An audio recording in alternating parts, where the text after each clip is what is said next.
ମୁଁ ପ୍ରତ୍ୟେକ ଦିନ 1 ଲିଟର କ୍ଷୀର ଆଣେ ଆଉ ସେଇଥିର ଲହୁଣୀ କରେ।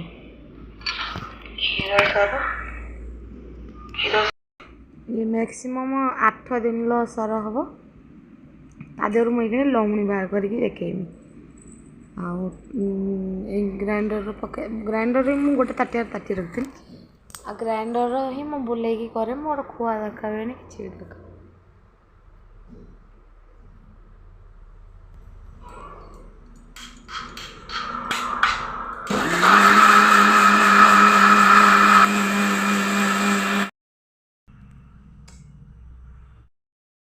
पूरा क्रीम ହେଇଗଲାଣି। ସେ କ୍ରିମ୍ରେ କ'ଣ କରିବି ନା ଟିକେ ଥଣ୍ଡା ପାଣି ଦେଇ ତାକୁ ଫେର ଗ୍ରାଇଣ୍ଡିଙ୍ଗ କରିବି।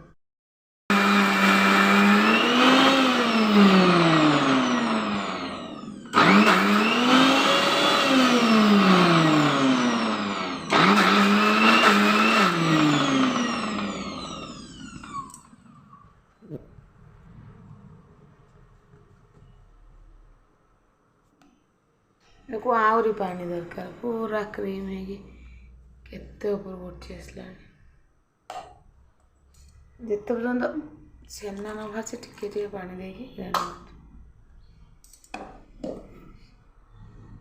ନା ଲହୁଣୀ ବୁଝିନି।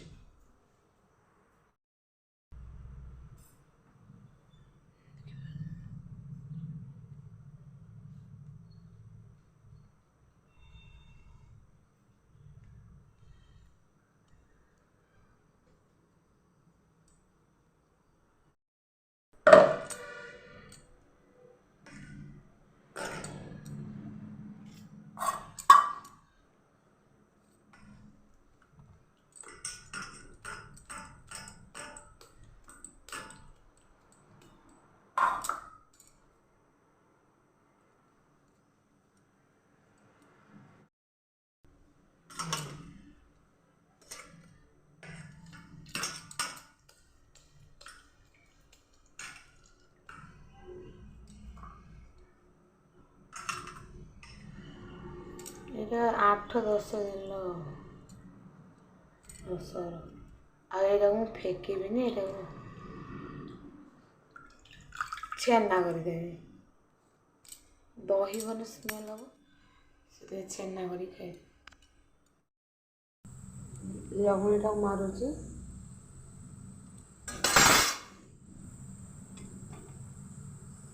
ଆଉ ଏଇଟା ଛାଡ଼ିଦେବେ, ପୁରା ପୋଡ଼ିଯିବ। ଲଗାତାର ଦେଖନ୍ତୁ ମୋର କେତେ ହେଇଯାଉଛି।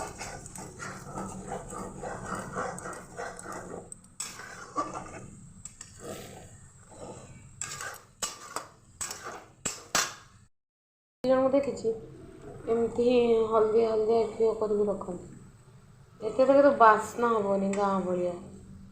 ଏମିତି ମୁଁ ଦେଖିଛି। ୟା ଉପରେ ଟିକେ ମରିଗଲେ ହଳଦିଆ ଗୁଡ଼ା ରଖିଦିଅନ୍ତି। ୟା ପୁରା ଫେଣ ମରିବ।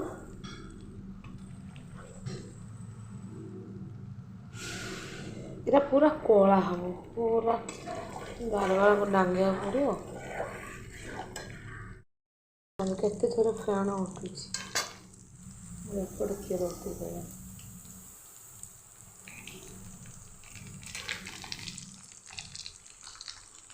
ପୁରା ଫେଣଟା ମରିକି କଳା ହେଇଛି।